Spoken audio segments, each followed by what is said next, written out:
I'm not very far in advance, but yeah, we'll see. So what's the house you're gonna go with? Have you been there once before? Yeah, we'll see.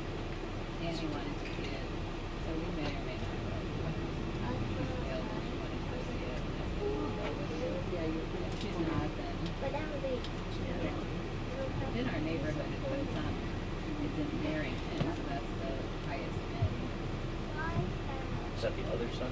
Is the microphone picking me up at all? Yeah. Yes. Yeah? I did. You can hear me? Yeah. Wonderful. That's Each nice. person here is making another 5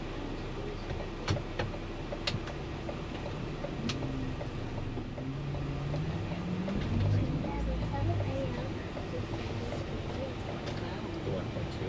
Yeah, I think the 2%. How's it feeling in the back? Still cool? Yep. Okay. Let me know if that changes. Okay, let's take your jacket off. I know, but we can take your jacket off too. There's also overhead storage if you would like to store some clothing. Oh, yeah. I'll stop the bus. You're all good? Oh, Sorry. no, you're fine. Good throw. Question, why has the amount of waste going into the landfill actually dropped over the last couple of years? We think it has something to do with COVID. Okay. So our tonnage is increased during the pandemic, and now we feel like we're getting back to normal. Yeah. That's a really good question. I just noticed it on the slides. Yes, yeah. In the book inside, it says that the lowest point was during the Great Recession too. So there's Okay. less construction Yeah. happening, Yeah. so there's less landfill waste.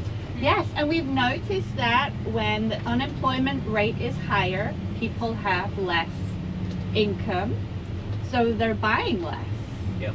And then they're throwing away less. Yeah, we correlated that to the last recession.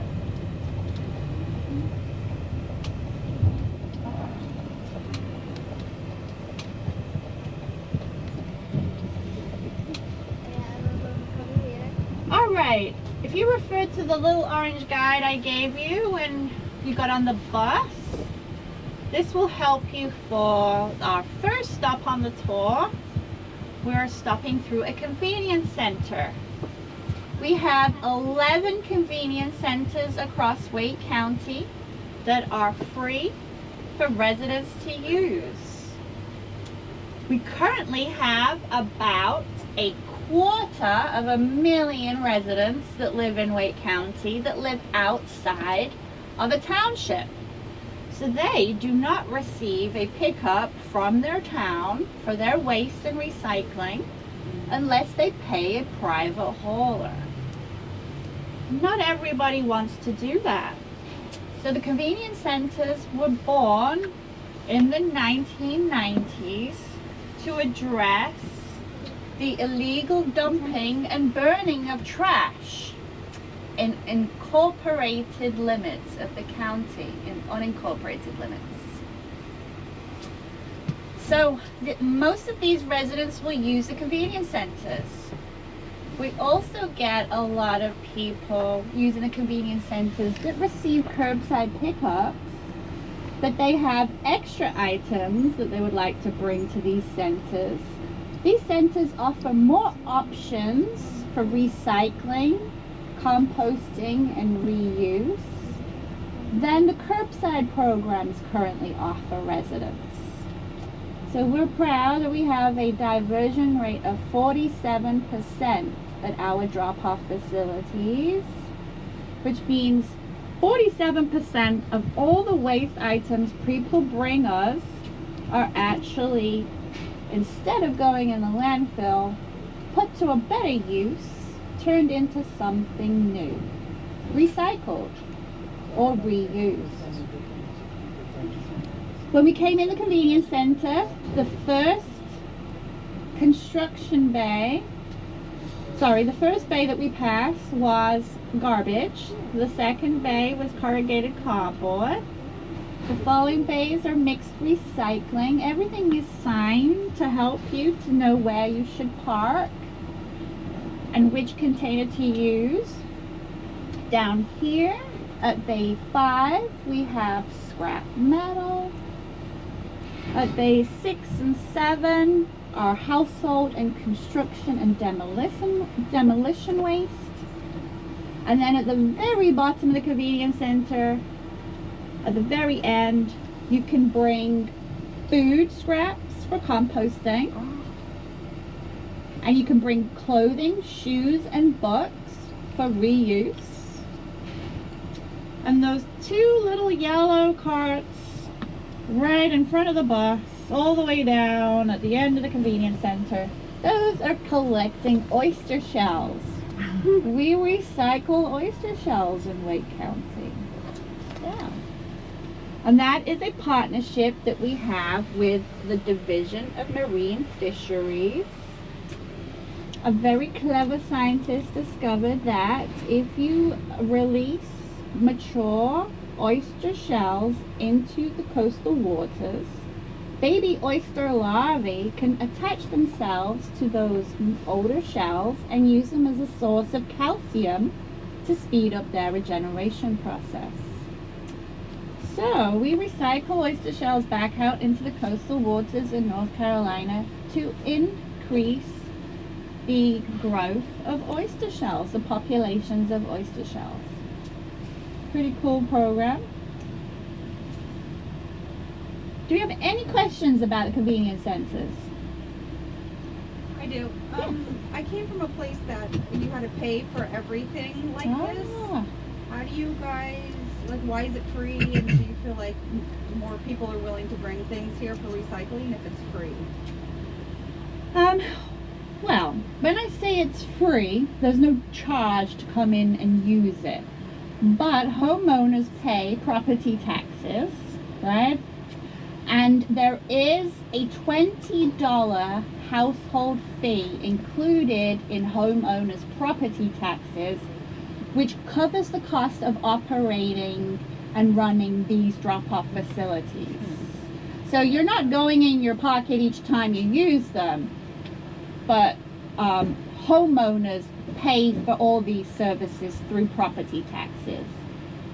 It's $20 a year, and that is enough to pay for all these facilities. We have 17 brick and mortar facilities across the county. Yeah.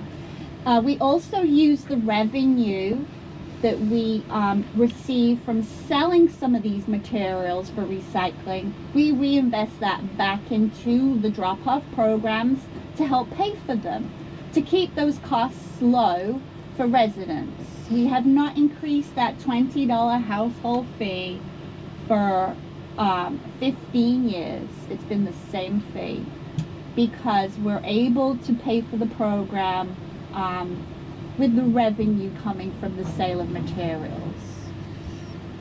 Yeah.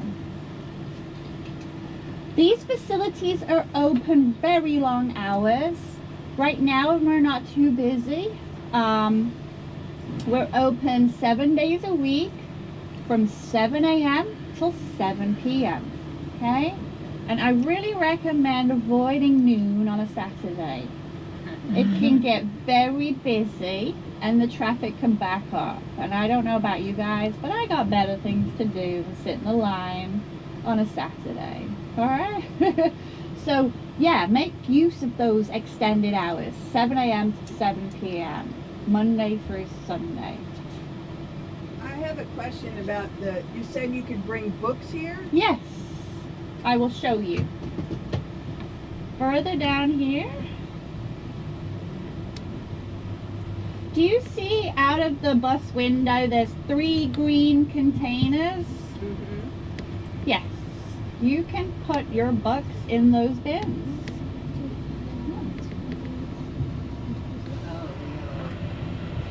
The sign at the top says clothing and shoes, but if you read the description underneath of the accepted items, it will show you. I'll get closer. I'll see if I can read it. Clothing, hats, shoes, belts, books, toys, and stuffed animals. Okay. Small hand toys. Ooh, that's very small print. And what do you do with them? The company that owns those containers is called Green Zone. They are a for-profit company that operates in the Triangle. They are selling those materials on for either reuse or recycling. It depends on the condition of them. Yeah.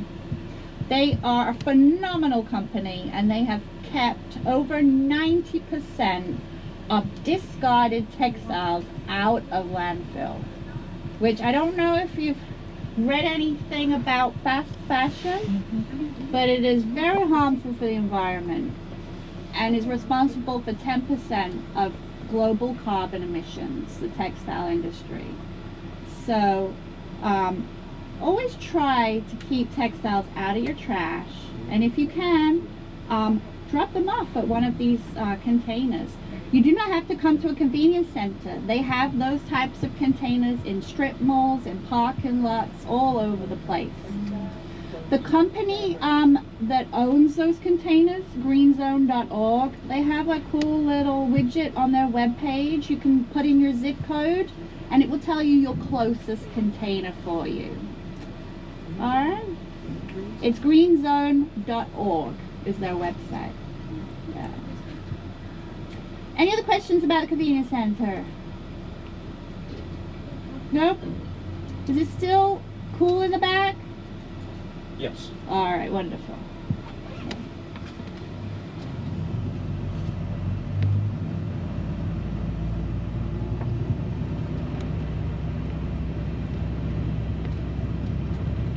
Out of curiosity, where did you live where you were paying for everything individually to be recycled? If you don't mind me asking. No, I don't mind. It was like San Francisco and California. Ah, yes. That makes sense. They are in a position between the ocean and the mountains where they have run out of space to build landfills. Yeah, it was never free. So when we moved here and we came here, and there wasn't. I'm used to when you first come in. Yeah. There's like gates and a person, and they ask, "What do you have?" Ah, And then you have to tell them, and you pay accordingly. wow. So when we came here, we just drove in. I was like, "What? For free?" Yes, the state of North Carolina has not mandated recycling in this state. California requires all of its residents to recycle and compost by law. So they have a different situation, yes, that they're dealing with. So I parked here because I wanted to show you on my right, this is an old waste transfer station that was used to transfer waste when the landfill used to live in the northern part of Wake County. But now that the landfill is down here in Apex, in the southwest side of Wake County, we do not need to use this transfer station to transfer municipal waste. Instead, you'll see that we are using it to collect and then shred all the mattresses that come in the landfill. So you'll see there's a big old pile of mattresses on the left side of the transfer station. They will all go up the conveyor. I don't know if you can make out that conveyor belt in the back. It's on a ramp. It drops down into a pit, into a tub grinder, and all those mattresses get ground up into tiny little pieces before they go to the landfill. And that's because mattresses do not bury down in a landfill. Even our huge heavy equipment, our 60-ton compactor, is no match for a mattress. That mattress just springs right back up to the surface. It can absorb all the impacts. It can even absorb the metal cleats on the compactor's wheels that are designed to shred up large items like furniture and couches, but not a mattress. The mattress just bounces right back. Mattresses also go out across the side seams of the slopes of the landfill and put pressure on our liner system. So we now shred all of our mattresses before they go in the landfill. And you might think to yourself, surely there can't be that many mattresses going in the landfill. That is not the case. We receive anywhere from 65 to 200 mattresses every day. Yeah. And they are an environmental problem. Okay? Nobody has found an effective way to recycle mattresses that is cost effective and that is profitable. So there's not a lot of recovery going on from the manufacturing of mattresses. They end up in the landfill, I'm afraid, and they cause lots of issues. Am I correct in assuming that one of the problems is that mattresses cannot be resold by law? Is that a law in North Carolina? It was where I lived before. I'm not sure if that's a law here because I believe there is a company in Durham that is sanitizing used mattresses that aren't necessarily at the end of their life. They've still got some use left in them, but they are sanitizing them for to sell them. So I'm not sure about that law, but there are a lot of risks. You're right. I mean, bed bugs springs right to mind. Sorry, excuse the pun with the springs. All right, let's move on. I got lots to show you. Directly in front of our bus is a closed landfill from the 1980s. The landfill directly in front of the bus, that big green hill, is a landfill filled with garbage. Oh my God. Yeah. Is the Northern Wake landfill still open? It is open to the public to access for recreational use, but it's not receiving any more waste. It's a closed landfill with access, with public access. You can hike it. It's a pretty cool view from the top, and it's part of a public park now. Oh, wow. It's called Green Hills County Park. It's open from sunrise till sunset. It's a lovely park. If you like mountain biking, they have a pretty awesome skills course out there. Mountain biking skills course. Yeah.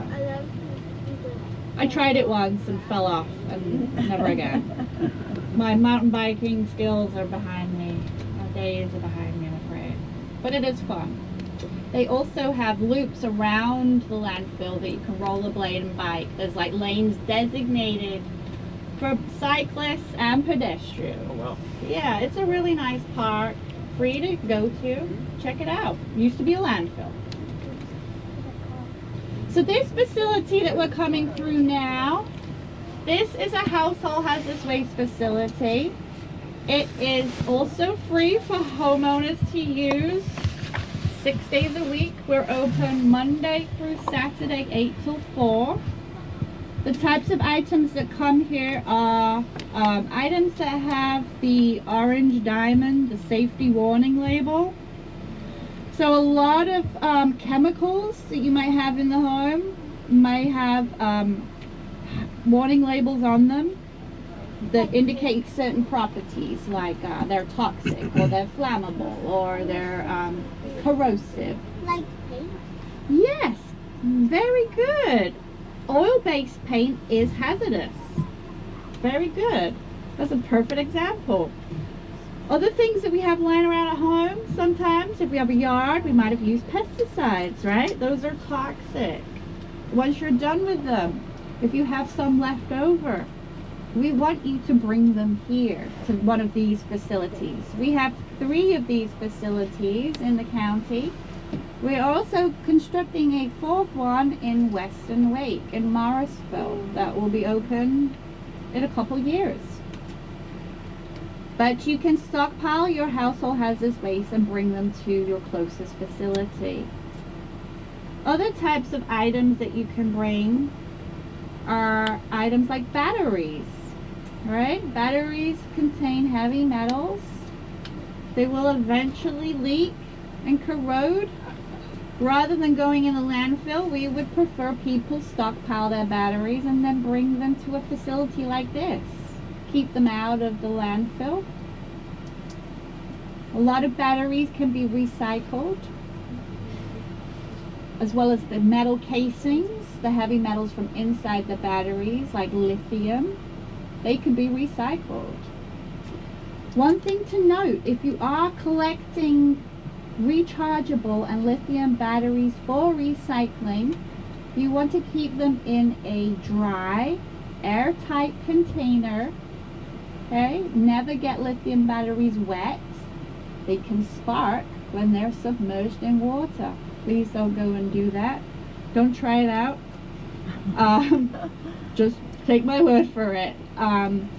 Now, if you collect them, you also need to put a little bit of tape, masking tape, scotch tape, parcel tape, doesn't matter what kind of tape, but just tape the terminals, particularly the positive terminal. Alright?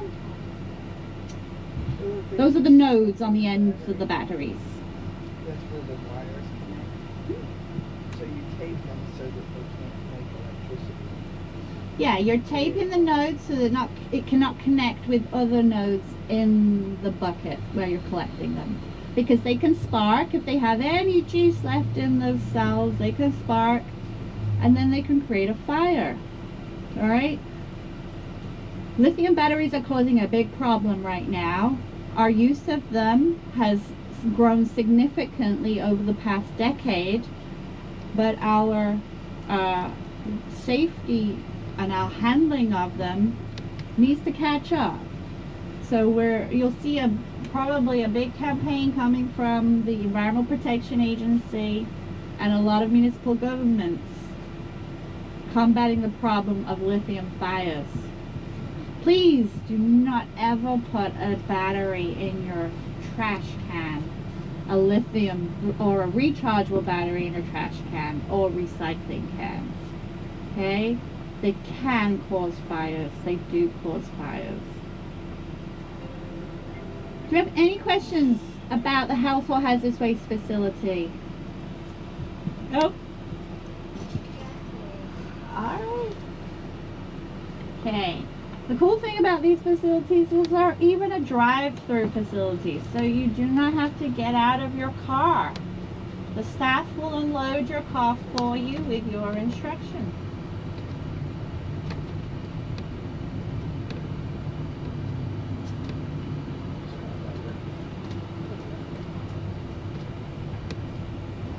Sounds like a vote for more air conditioning in the back. Okay.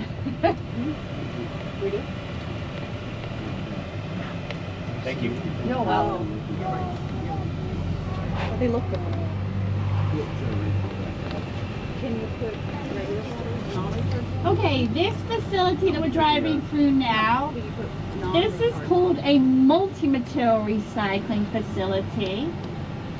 This is the only facilities that we have that are open to both businesses and residents to use free of charge. So if you have a business or know of a business that is producing the kind of items that we collect here for recycling, they may actually be able to save some money by not having to pay disposal costs. Okay? So the types of items that can come here are wooden pallets, large appliances, things like washers, dryers, fridges, freezers, dishwashers, air conditioning units, water heaters. Those are all your big appliances. They can come here and be recycled for free. In North Carolina, we have a waste disposal fee for appliances. When you buy a new appliance, you are charged a fee to dispose of your old appliance. You do not have to pay that fee if you want to drop off your appliance yourself. Okay? So you can bring it here yourself if you have a means to get it here. The staff will help you. All you have to do is get the item on the ground. Once it's on the ground, we will handle it from there. Okay? Something else that we all pay for when we replace our tires is another waste disposal fee on tires. So each tire you replace, you are charged a waste disposal fee per tire by the garage that is changing your tires. If you wanted to avoid that fee, you could bring your tires here. We do recycle tires in Wake County, okay? Sometimes it could be $10, $20 per tire. That's money that you can keep in your pocket and avoid that waste disposal fee at the garage, okay? We also take all kinds of items here. I mean, I can go through the list, but it's all on that orange guide. You do not have to remember what I'm telling you. It's a lot of information, but it's all on the back of the guide I gave you. It's a matrix that shows you every item we collect, and then we have 3 different facilities. So you just check to see which facility takes that item, okay? Does anyone have any questions about the drop-offs? I do. Yeah. When I dropped off motor oil, I Yeah. threw the jug in the back and they said, keep the cap on the jug. I was wondering why. Interesting. Because I was throwing the caps and then the jug, and they said, no, keep the caps after you dump the jug, after you empty it, and you're throwing the motor oil jug away. They said, keep the cap on the jug. Maybe the jugs are being recycled and they want the cap on there too, and it keeps it a bit cleaner. You know, maybe there's a couple drips still in the bottle. Keeping the cap on it will ensure that nothing escapes out of the bottle. And then plastic caps are a type of plastic that's highly recyclable. So we always ask people to keep the caps on their bottles. Okay. Yeah. Interestingly, I was just in the UK and they have new plastic bottles where the cap is actually attached to the ring around the neck of the bottle and the cap cannot come off. So I wonder if that's something we will transition to in the US eventually. But yes, caps need to stay on bottles to be recycled. So maybe it's got something to do with that. I'm not sure. But I'll have to ask. Yeah, it's a new practice. I did not know they were enforcing that. Discs and tape like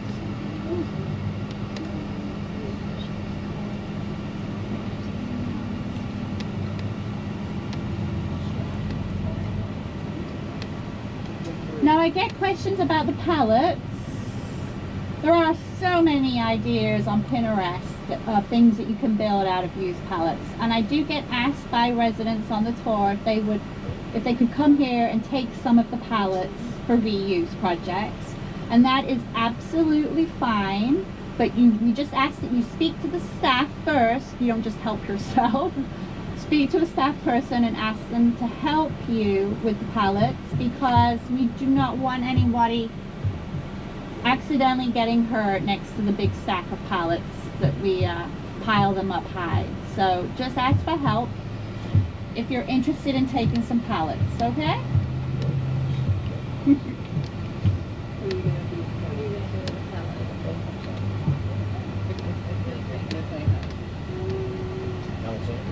So does anyone have any strange items at home, out in the yard or in the garage or in the shed, and you're just like, I don't know what to do with that, so I'm just leaving it there? Does our cat count? Oh, bless. No, I'm afraid not. I was thinking like a rusty old grill, or some lacquers or polishes or varnishes that are just growing dust. You're not sure, or I don't know, an old carpet or something. No? One time we had a whole bunch of little tiny jars of paints that you used on models. Ah. The little tiny jars. Testers. Yeah. So they were oil-based, yeah? Yeah. So hazardous. So did you have to consolidate them into a bigger jar, or were you able to just drop them all off individually? Just drop them all off individually, I believe. Oh, good. Okay. Yes, paint is one of the most popular items that is brought to us by residents at the hazardous waste facilities. I think 90% of the chemicals are paint that we receive. All right, guys, our next stop for the tour is at the scale house. So we are driving on an industrial scale On my left, there is a digital readout that is measuring our weight. If you can see out the window, we are currently 9,080 pounds. All right? We weigh all the garbage trucks as they come in, and if you notice on the other side is an outbound scale, and we weigh all the trucks as they leave.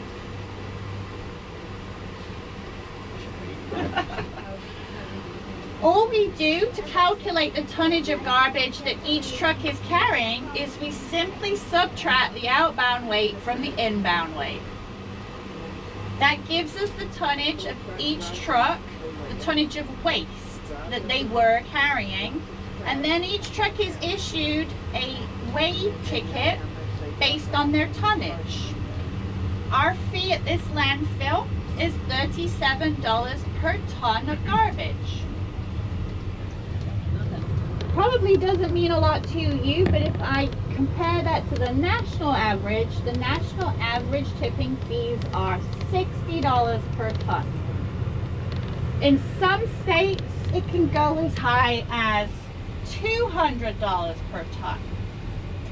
So that gives you the indication that landfilling is still a very cost-effective and environmentally sound means of waste disposal here in North Carolina. That is not the case everywhere in the U.S.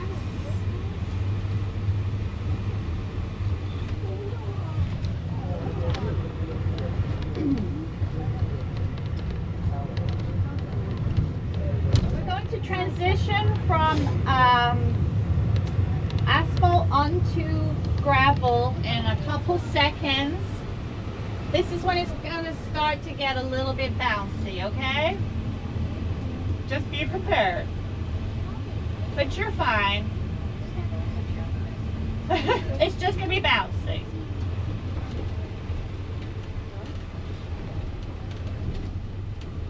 Was that good? Yeah? Alright, not scary. Good, okay.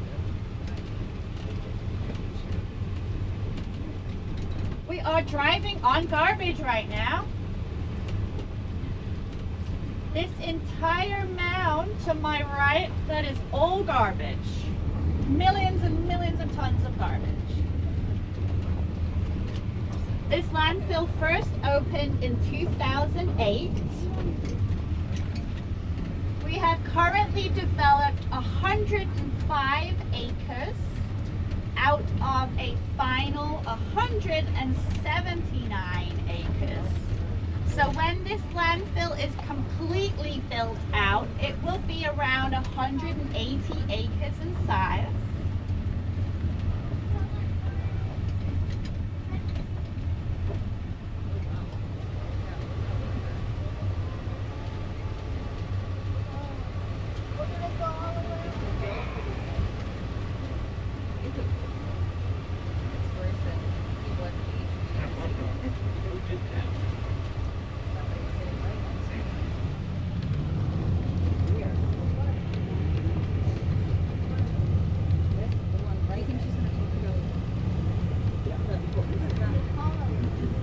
You'll notice that we've got quite a few gulls here at the moment.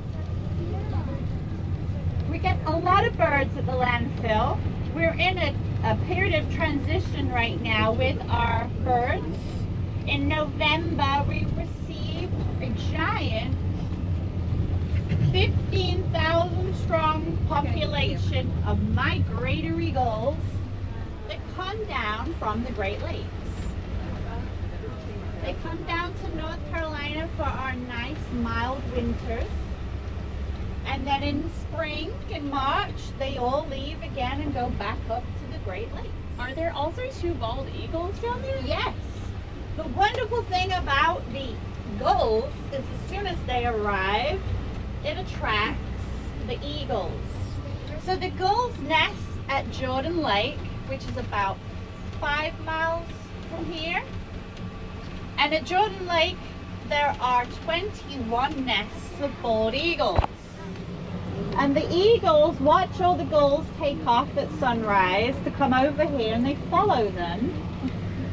And the Eagles have now discovered the South Lake landfill, and they come here for a snack. A buffet, an all-day buffet. Why? Did I hear someone say why? That's a great question. 25% of the waste in the landfill is food.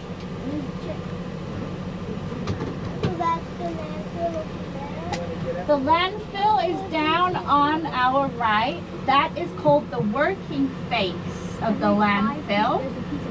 That is the active part of the landfill that is receiving waste on a daily basis. So what are these poles sticking out of the ground everywhere?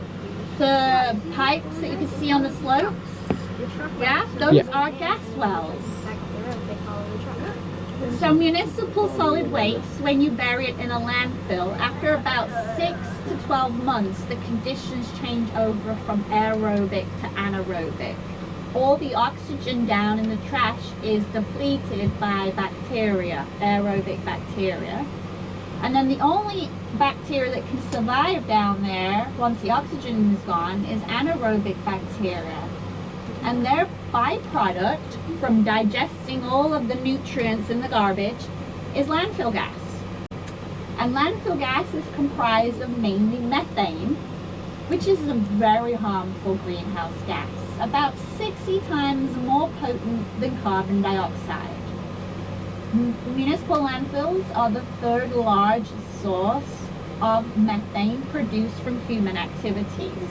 So we are very highly regulated by the Division of Air Quality on the amount of methane that is generated. We are required to have an air quality permit and a landfill gas collection and control system. And those pipes are wells that are inserted down into the trash, and we apply a vacuum to them from one end of the pipe. They are all hooked up on a network of pipes. We apply a vacuum, a negative pressure, and we pull all of the gas out of the trash. That is required by permit. Yeah. And then what happens?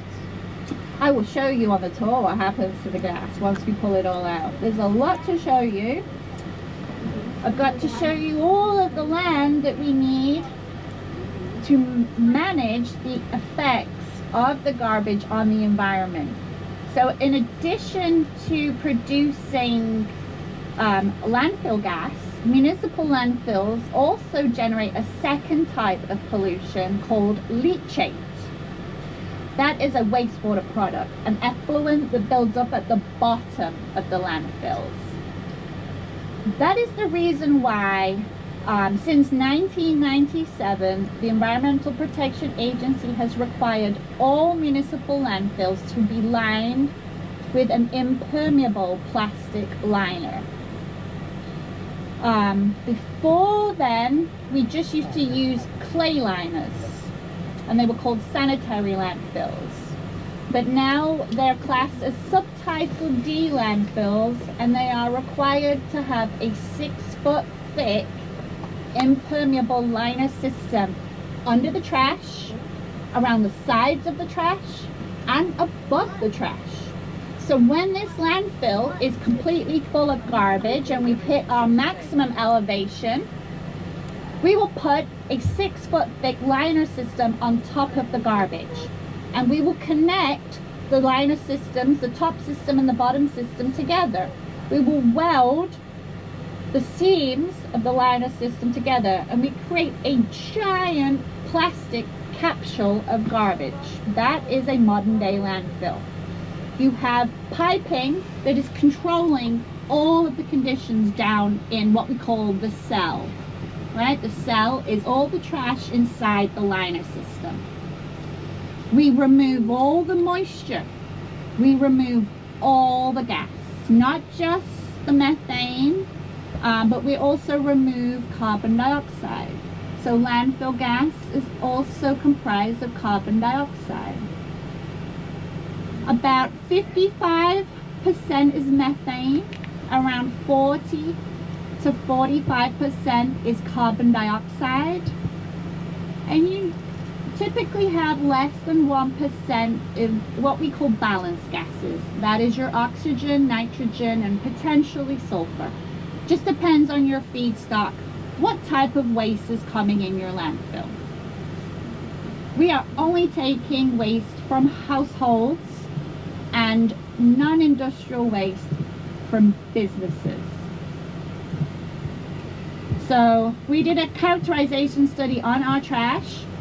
The biggest component is paper and cardboard at 27%. Next is food waste at 25%. Followed by plastic at 20%. Okay. A lot of items that could be recycled or composted and not sent to landfill. Do we have any questions about the operations that you're seeing? One question, when Sure. we were here in the spring, Yeah. it seems to me that the top of the landfill was active. Yes. So when you say that you capped the landfill, does that mean that this has all now been capped and you're done up there? No, this is still active. It is? This cell is still active. Okay. It's got a long way to go before we will cap it. So why would they move from up there to down there to... Okay, good question. So we're going to build, the way that this landfill has been designed, it's been designed with 9 individual cells all along the bottom of the landfill. When we raise all of those cells up to the same elevation, we're going to put an additional lift of garbage on the top. But it has to be done in a way that will prevent slope erosion. So we have to build out the base of the landfill first before we can add that additional lift of trash on the second layer. It will be like a platform. It will go up steadily to help prevent erosion, and due to the nature of municipal waste, it's very unstable. It's got a large organic component, so it's always interacting with the environment and breaking down.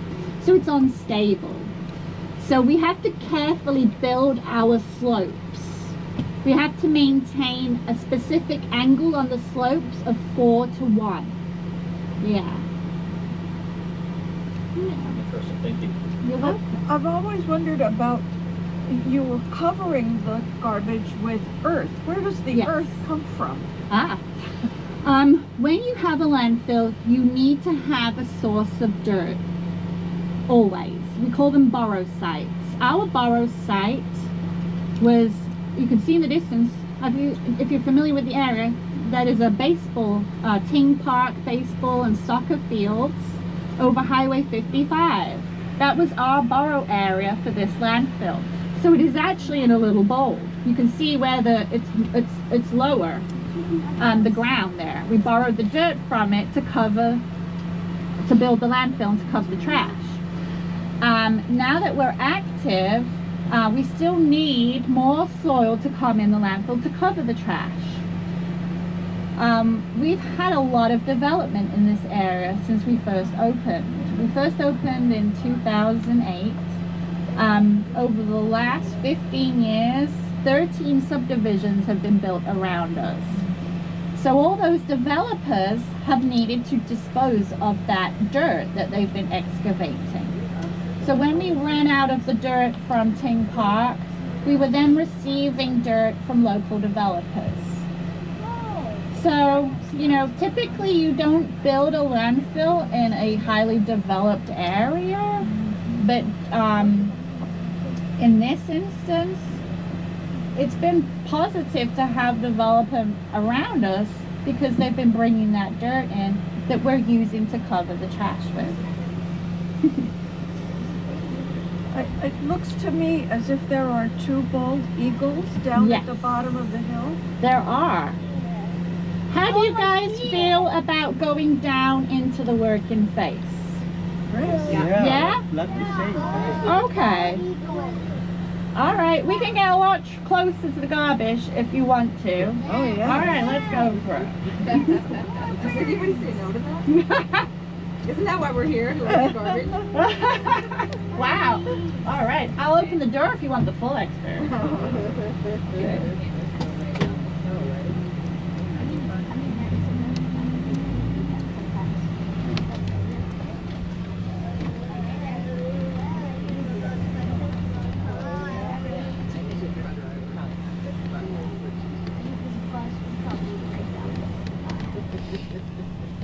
Yes, do keep your eyes open for bald eagles. In fact, I can see two on a pile of dirt just on the right side of the bus at the very bottom.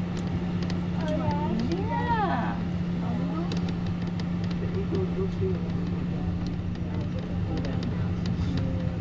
So I'll point out as well some other features that help control the trash. We have litter fences, internal, external litter fences. Ooh, looks like I picked up some garbage of my own. Okay.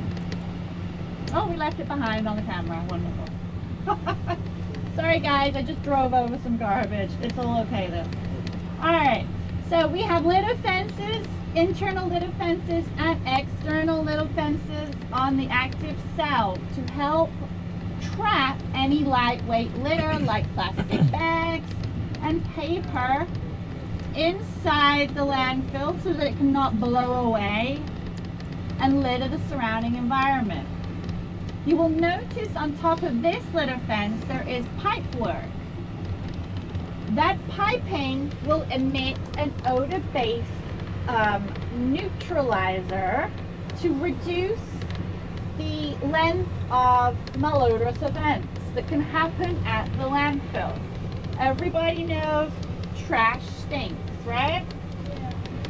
But when you have 1.2 million people's trash all in one place, it can get really, really stinky pretty quickly.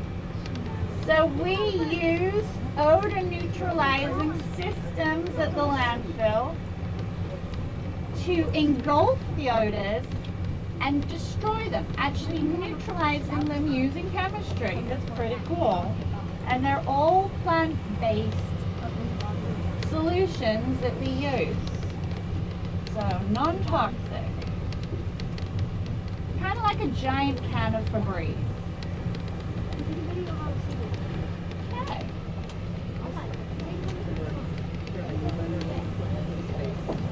Talking of smelly trash, has anybody smelled the trash yet?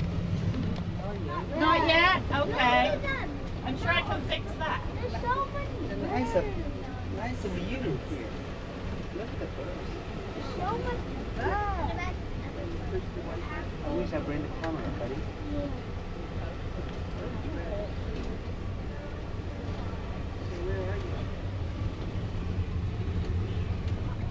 So this entire cell, this road even, there is trash underneath us. We are driving on it. To our left is buried garbage. To my right is buried garbage. The trash that you see right now is what has come in this morning. We are required by permit to cover all the garbage at the end of every day.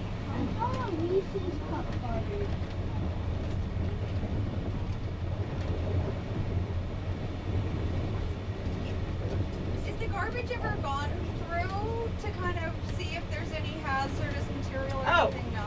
We have a spotter, a staff person whose job is to look at all the loads to check for hazardous materials.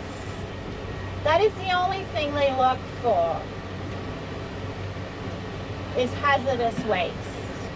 If they receive a load of recyclables, nobody is going to sort that. It's up to the consumer to recycle. There is no intervention. So once you put something in the trash, it is destined for the South Lake landfill. Look at all the plastic bags. Okay, is anyone smelling the trash yet? Not yet. Do you want to? Yes. Yes. Oh, I heard yes. I think I heard a yes. But there's a bird, little bird. Look at the garage. Oh yeah, that's a killdeer. They're very cute. They also live at the beach mainly. Yeah. You don't smell it? Well, that's good. That's good. That means that we're doing our jobs properly. Alright. You see them Okay, all the movie? so let's talk trash. So right now you can see there are 2 large tractor trailers that are emptying out onto the working face. Those tractor trailers have come from the East Wake transfer station. So is there anybody on the bus that lives in Wake Forest, Rollsville, Raleigh? Put your hands up. Garner, Wendell, Zebulon. Okay, so all 7 towns in the northern and eastern parts of the county, your trash is not directly hauled from the curbside to the landfill, because the landfill's too far away, okay? So we have a transfer station in East Raleigh where the residential loaders tip out onto a floor, a concrete floor, and then all that waste is pushed into tractor trailers using bulldozers. These, well, we got 3 now that are coming in, 3 tractor trailers. These tractor trailers are all carrying waste from City of Raleigh residents, Town of Garner,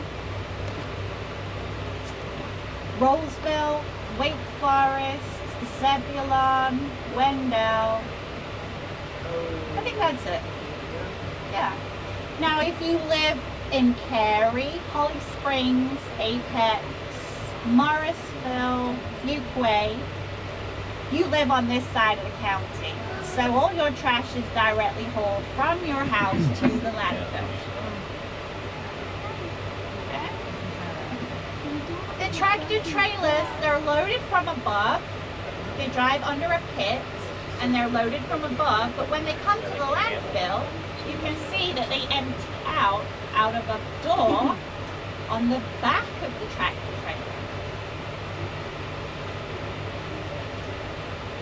You might be wondering now, how is that garbage coming out the back? Yes, you got it. There is a mechanism in the bottom of the tractor trailer. It's called a walking floor mechanism. It kind of works similar to a horizontal escalator. It's a pulley system with slats on the bottom of the trailer. And when you activate it, it slowly pushes all the trash out the back of the truck. Those trucks are carrying over 20 tons of waste. It takes around 10 to 15 minutes to get all the trash out of the trucks.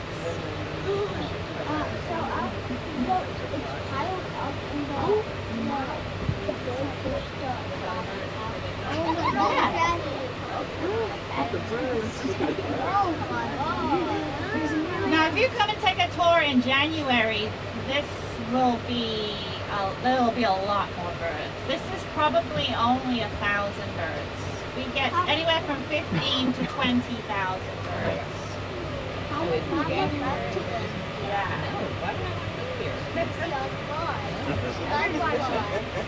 So you'll notice that we have a lot of heavy equipment out here. We do not handle any of the garbage by hand. It is all done by heavy equipment. We have a company called GFL that we contract with to operate the landfill. They own all of the heavy equipment. They have 10 pieces of equipment.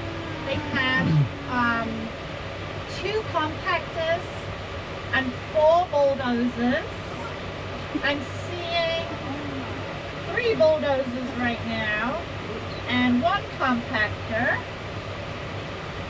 So the bulldozers are the smaller machines. They have treads. They do not have wheels. Okay? They're on tracks. Their job is to come behind the tractor trailers and the garbage trucks. You got it. You see that little mountain of trash that each truck leaves behind?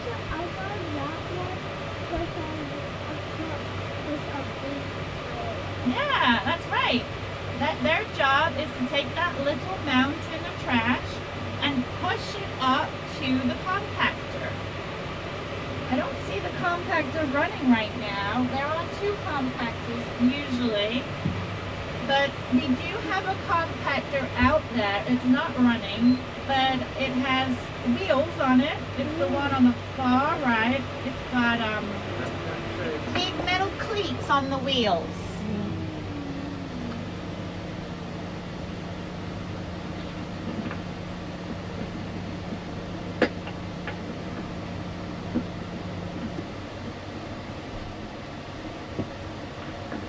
So it's the job of the bulldozer to push the trash along the working face where the compactor receives it, and then the compactor takes that waste and pushes it down the slopes of the landfill or up the slopes. It just depends on where they're working on that particular day. We try to keep the working face that is actively receiving garbage as small as possible. We try to keep it under 1 acre. That is to help reduce odors, because the more surface area of garbage you have exposed to the elements, the more potential for bad odors. And you said this is all from today, what we're seeing. The fresh garbage that we see right now that's very colorful, Yep. very bright, yes, that has come in today. When we get around, when we loop back around the garbage in the distance, oh, here comes the compactor, guys. Yeah, sorry about that. Yeah, when we drive around the rest of the trash that has like a brown color to it, that has received soil that's been pulled back. So we put down 12 inches of soil over the trash each night, and then in the morning we can pull back about 6 to 8 inches of the soil.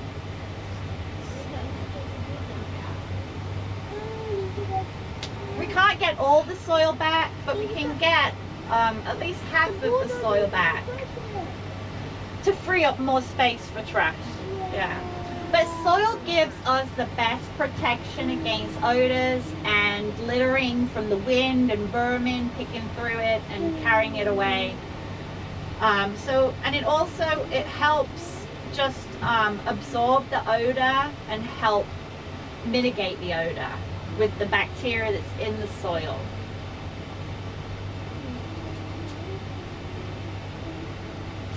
So you'll see now the bulldozer is pushing that little pile of trash up to the compactor. The compactor receives the waste and pushes it further along the slopes of the cell. They do that all day long from 7 o'clock till 4 o'clock.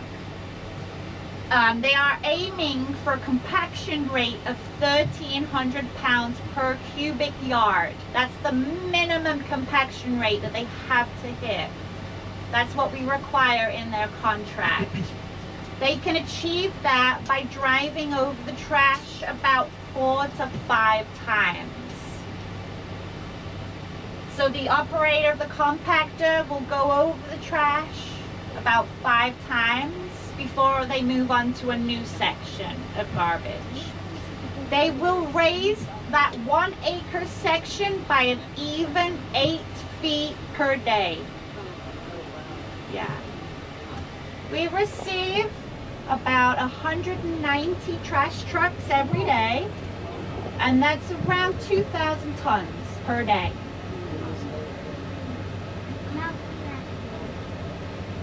All of this waste has just come from Wake County residents. We do not accept any waste from out of county unless there's like a disaster situation and the governor asks us to open to other waste from other counties. This is just our waste. The last time we took waste from another county was during Hurricane Matthew, which was a long time ago. I think it was about 7 or 8 years ago.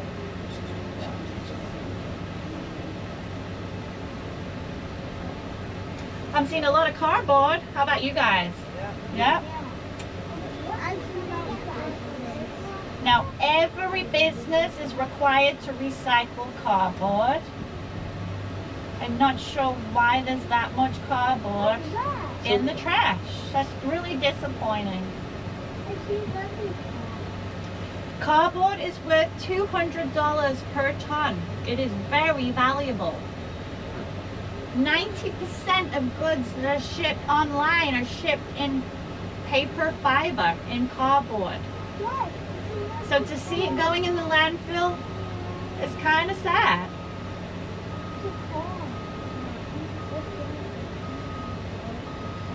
Plastic only represents, I think it was what, 20%? 20%, yes.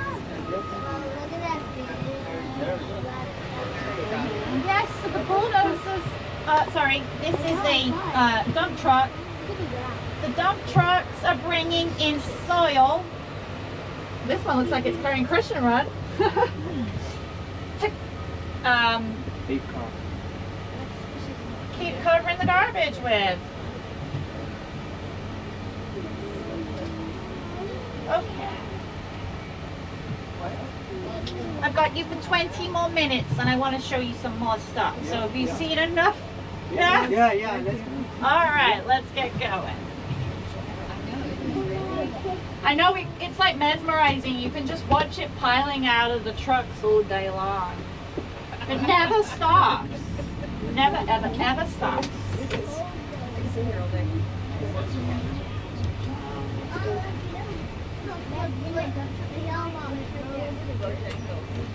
Oh, look, we've got some bald eagles on the slopes here. Look at the eagles.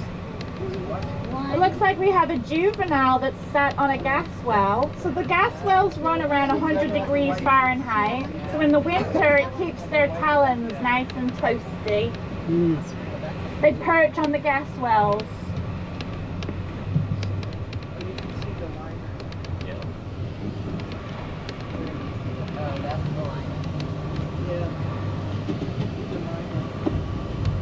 Where's the liner?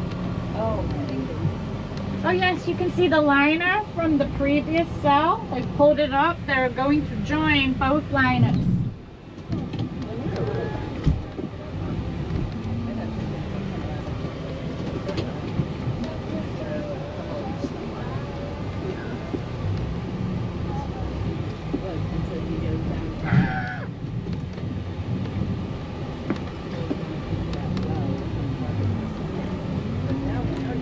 Okay, bounciness is over for now. Okay? All good.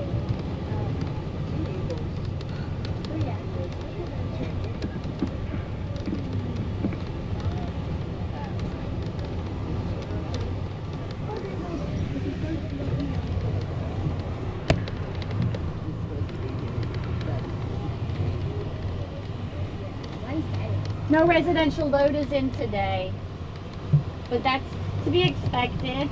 Most garbage routes are Monday through Friday. The types of trucks we get in today are coming from malls and restaurants, mostly businesses.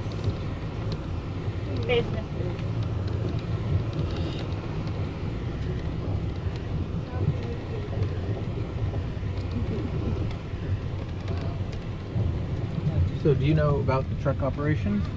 A little bit. I always wondered, on federal holidays they don't run and they just pick it up a day later. But do they just make everyone work a different day of the week, or Yeah. how do they buffer that? They offset it. So a lot of towns will collect Monday through Thursday, and Friday is a day that they do loose ends or missed pickups or replace carts. They do maintenance. And then if there's a holiday during that week, they'll use that to slide the collection days over. So they've always got that one spare day during the week that they can move pickups. Everyone does it a little bit differently. Every municipality has their own haul list. And then where do the leaf trucks go? The leaf trucks, they are going to have to take that waste to a facility that composts. So they've already got that one spare day during the week that they can move pickups. Everyone does it a little bit differently. Every municipality has their own haul list. And then where do the leaf trucks go? The leaf trucks, they are going to have to take that waste to a facility that composts. So leaves. So yard waste is banned from going in landfill by the state of North Carolina. So the towns that are collecting leaves, those eventually are going to commercial composting facilities. They might drop them off at a transfer station first, or they might directly haul all the way to the compost facility. Wake County does not have any industrial composting facilities inside of it, so they'd have to haul out of county.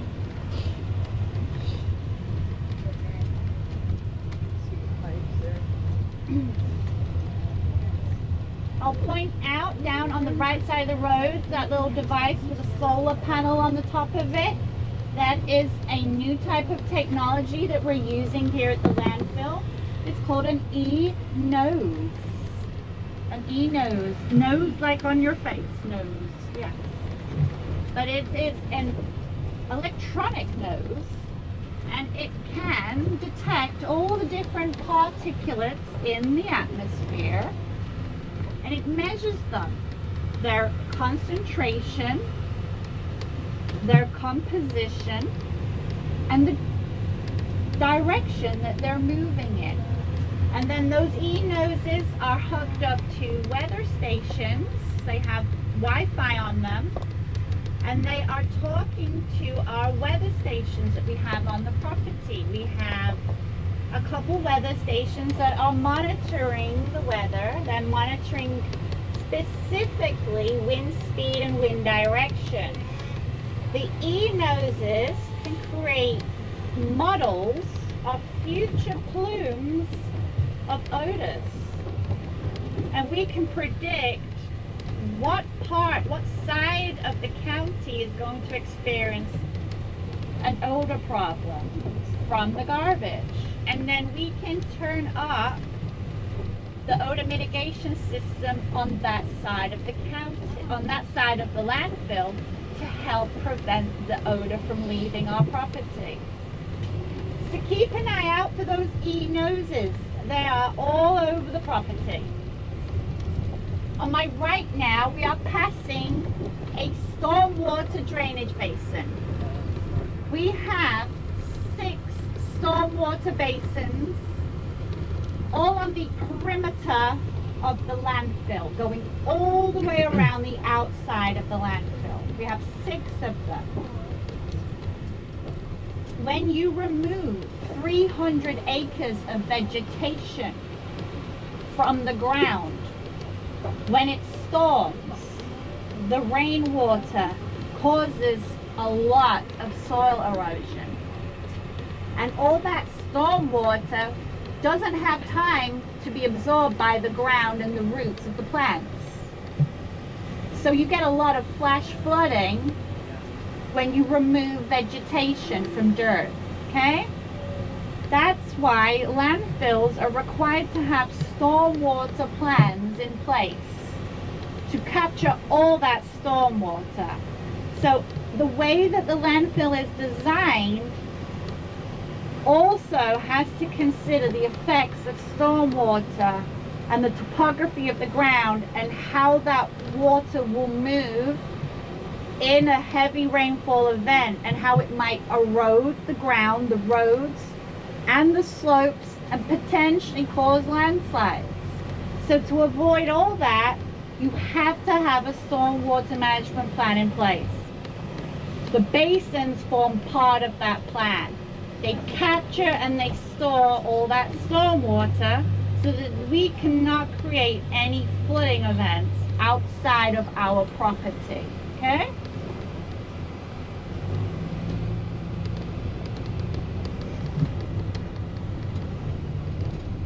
We're going to drive all the way around the landfill.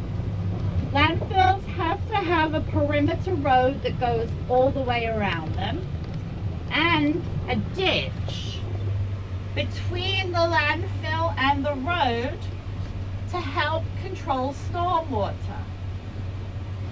This cell that we're driving through now is still under construction. It's still actively receiving waste. You can see there is a lot of erosion on the slopes every time it rains. it washes away the dirt. We get through a lot of grass seed trying to stabilize the slopes and hold the dirt in place. Are these big pipes for leachates? Yes, some of them are for leachate. I will pick you a good one and we'll talk about leachate. Alright? These two are hooked up to gas wells, so they're not a good example. I'll find you a better one. We're passing another Enos on the left. Okay, now you're going to notice a difference between the slopes. As we keep going down the road, we are transitioning from an active cell into a closed cell. So we're now driving past a closed cell. It has a liner on the top. The grass is growing wonderfully. There's no erosion. You will notice that there is a ditch that has been constructed. And this is designed to slow down any water that's coming on the surface of the slopes. Once they hit this ditch, those baffles slow down the water, and any sediment that it's carrying is collected in those pockets and held down in the ditch. Okay? Every 6 months, we dredge all these ditches to remove all of the clay particles and sediment. This is all part of the stormwater plan. Okay? A lot of people ask me if they can jump on that because it looks like it would be really bouncy and springy like a mattress. But it is actually solid concrete. It's a substance called Fabriform that we inject concrete into. It's a textile. And then as it solidifies, it creates those cool baffles. Right? We're passing a drain water pipe on my left right now. We have drain water pipes in the closed cell that every 100 feet, they run under the subsurface of the slopes. They are diverting storm water that falls on the very top of the landfill down into those pipes to prevent erosion of the surface of the slopes. All right, leachate. Okay. We are now at a leachate sump, and I have two wonderful leachate pipes to show you. So leachate pipes are collecting all of that wastewater effluent that builds up at the bottom of the landfill. So leachate pipes are not vertical wells inserted down in the trash. Those are gas wells, right? Leachate pipes have to go along the bottom of the landfill. So on my left are two leachate pipes. They are lateral pipes. They flow along the bottom. They're horizontal. They go along the bottom of the landfill. They're perforated, and they are slowly draining all of the leachate. Leachate is the technical term for the effluent. But they're draining all that leachate into those pipes. All those pipes are connected up to a main pipeline that feeds into our reverse osmosis system, which I will show you further along down the road. Okay? The leachate pipes are horizontal pipes, and they kind of, the end of the pipe has hardware on the outside that looks similar to a clock face. So that's how you tell the difference between the leachate pipes and the gas pipes. Alright? One is horizontal, one is vertical. One is capped at the end, and one is connected to another headliner pipe.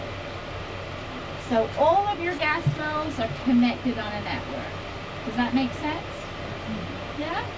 All your leachate pipes are individually inserted under the ground, and then they join up to one pipeline further down the property. The leachate pipes are not really on a network. So the sump station, that is the low-lying point of the cell. Each cell is designed on a sump, on a slope that drains to a low-lying part called the sump station. We can turn that on. We have a pump in there that can remove the leachate if it starts to build up too high. Okay? Think of it like a bathtub. Bathtubs are not actually straight on the bottom. They're very gradually sloped down to the plug hole. Does that make sense? So the landfill cell is built on a slope that drains to a sump or a plug hole. We're also passing another Enos on our right. Now we're getting up to all the infrastructure that is used to manage the effects of the garbage on the environment. So up here on my right, we are passing our industrial blower and flare station. The flare should be running, it sure is. What's burning? So the flare is currently burning. Oh, yes. Oh, yeah. You see the burning? So all, What is it burning? it's burning all the landfill gas. So you can burn gas? Yes, you can burn gas off. But how do you do that? You ignite methane and it will burn into CO2, carbon dioxide. It reduces into CO2. So methane is CH4, and when you combust it, it breaks down into steam and thermal energy and carbon dioxide. Those are the byproducts. Do you convert that into electricity? We used to.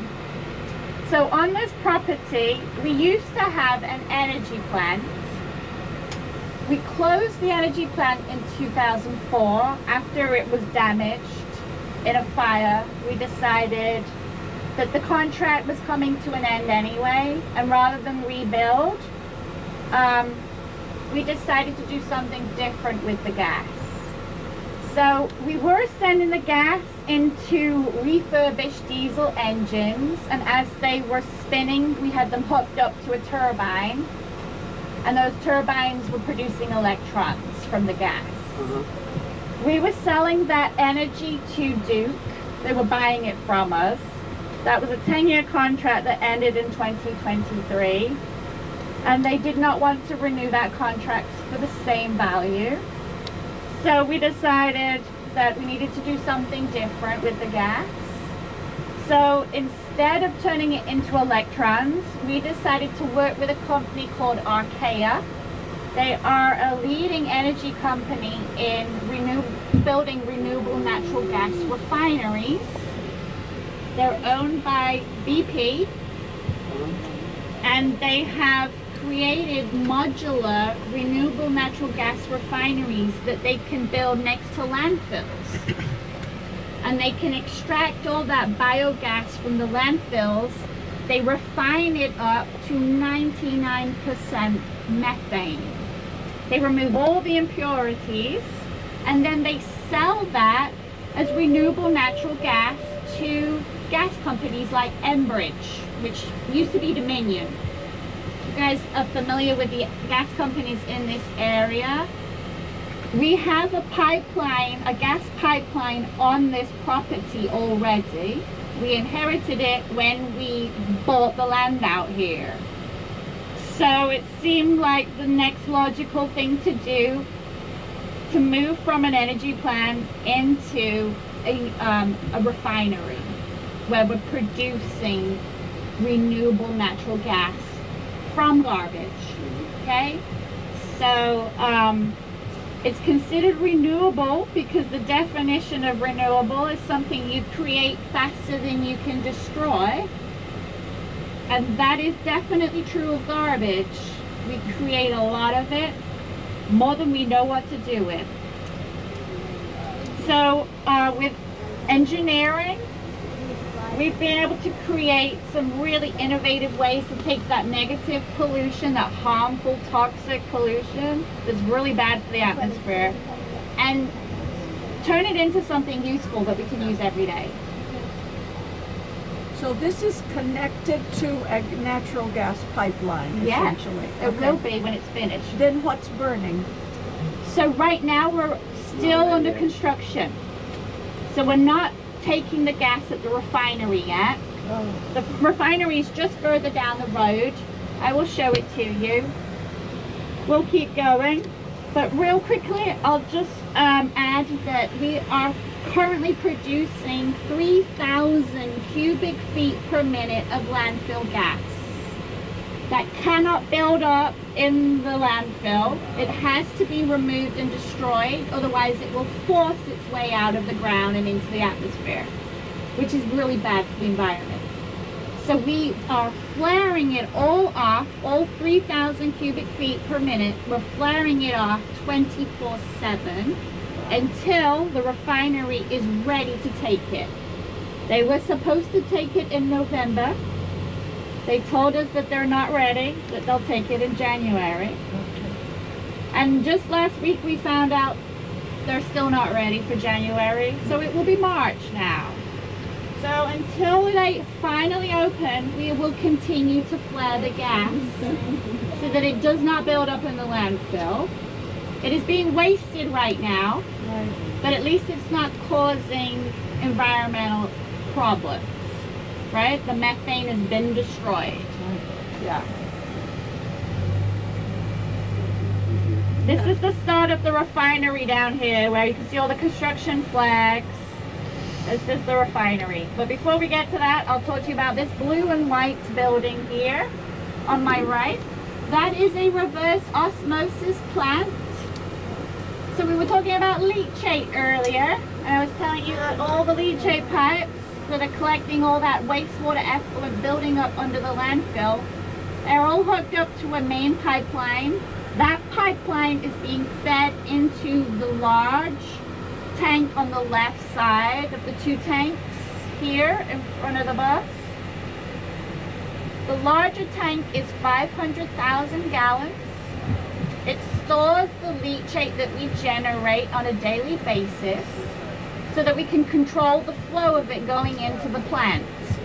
So we generate between 10 to 30,000 gallons of leachate every single day. On a day like today, it's going to be around 10,000 gallons. On a rainy day, 20, 25, 30,000 gallons is what we can go up to per day of leachate generated at the landfill, right? So leachate is any moisture in the trash, any moisture left over from drinks you might have thrown away, chemicals you might have thrown away, and any rain that falls on the trash whilst it's in the cell being buried. All of that moisture collects at the bottom and it comes over here. We store it in this tank and then we slowly pipe it into the reverse osmosis plant. In that plant are 70 Rochem membranes with tiny microscopic pores in them that allow just water molecules to pass through the membrane. We apply a negative pressure to the process and we force all of the leachate across those membranes. The only thing that fits through the pores are water molecules. So we generate pure distilled water out of this process, reverse osmosis. Any of the contaminants that are held back on the other side of the membranes, we dehydrate those, we dry them out, and then we bury them back in the landfill. We have currently treated 17 million gallons of leachate since this facility opened. We moved to a reverse osmosis plant in 2023 because we anticipate that the government is going to start issuing targets for forever chemicals that are very difficult to remove. Current wastewater treatment plants are not treating for forever chemicals or heavy metals. But landfills are a concentration point for pollution, and we need more advanced type of treatment for our wastewater. It is very toxic. So this giant green and gray installation on my right, this is a renewable natural gas refinery, which is taking all of the landfill gas, sending it through different pipes and tanks and systems to remove all of the impurities from the landfill gas. There's all kinds of things down in there. Some things you can see and some things you can't. A lot of impurities, a lot of different types of gases that they do not want. They are removing all of those and taking the methane from around 50% up to 99%.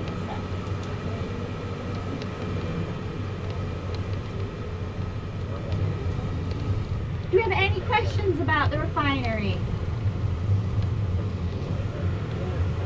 So the refinery is not owned by Wake County. No. They cost tens of millions of dollars, and they're typically privately owned. This facility is owned by Archaea, who are an RNG energy company, and then they are also owned by BP, which is one of the largest energy companies in the world.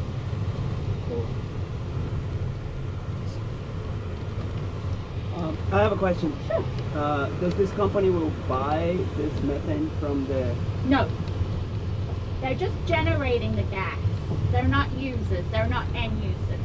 So we have a pipeline on this property that refinery will hook up to, and then that gas will be sold to Enbridge, which are the local gas company.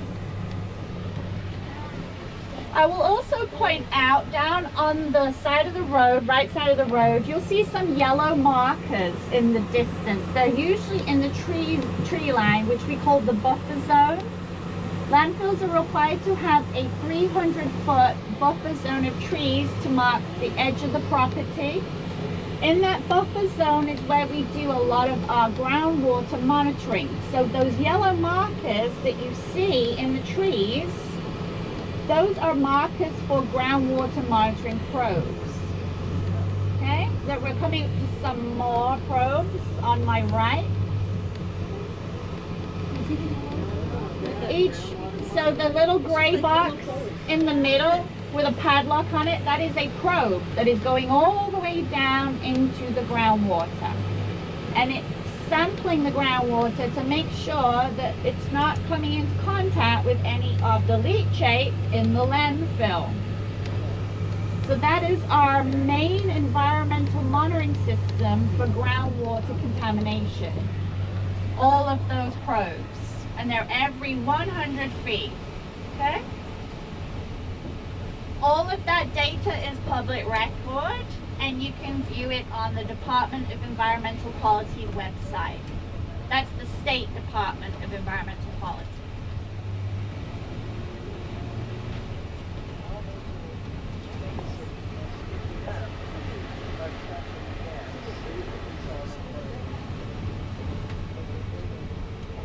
You'll notice on my left that we are transitioning from that closed cell over into an active cell.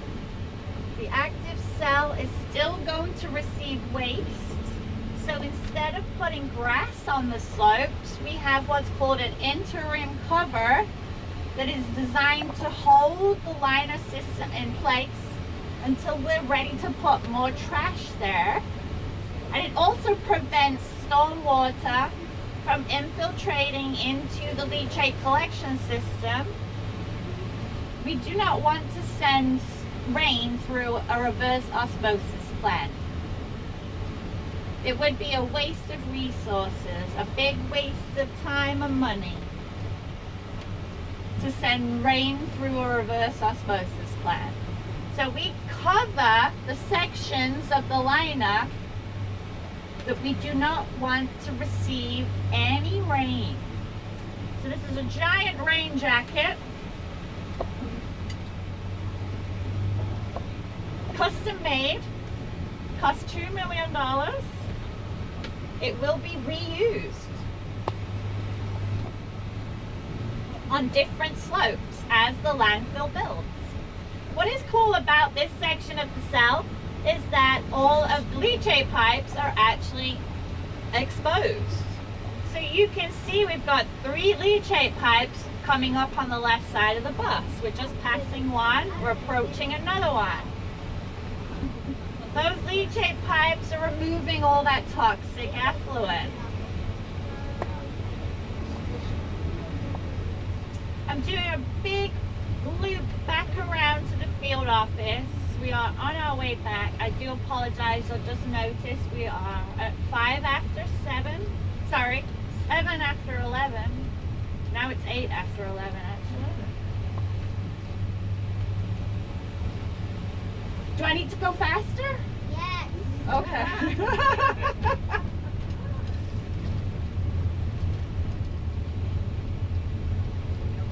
So we did a big loop now. We're coming back around to the back side of that working face that's receiving waste. And just on my right, we're passing a mobile odor mitigation system. So this pipeline along the ground, this perforated hose, it's emitting a plant oil-based odor neutralizer. And it's destroying any odors that are blowing to the south. Past the sump on my left, looks like it's full. And now you can see the trash down the slopes where the compactor was pushing it to when we were parked on the other side. So your compactors, they work on the slopes. It's cheaper to push waste downhill than it is to push it uphill. But sometimes, depending on where they're working, they will either push the trash up the slopes or down the slopes.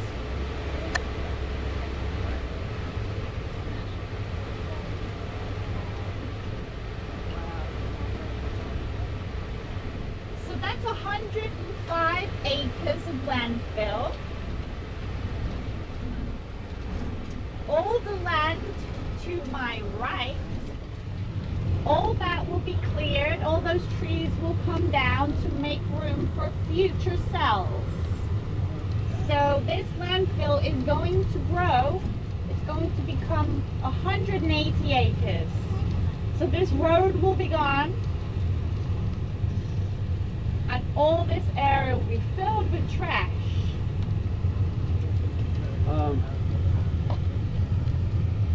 How does this place going to look like in 50 years?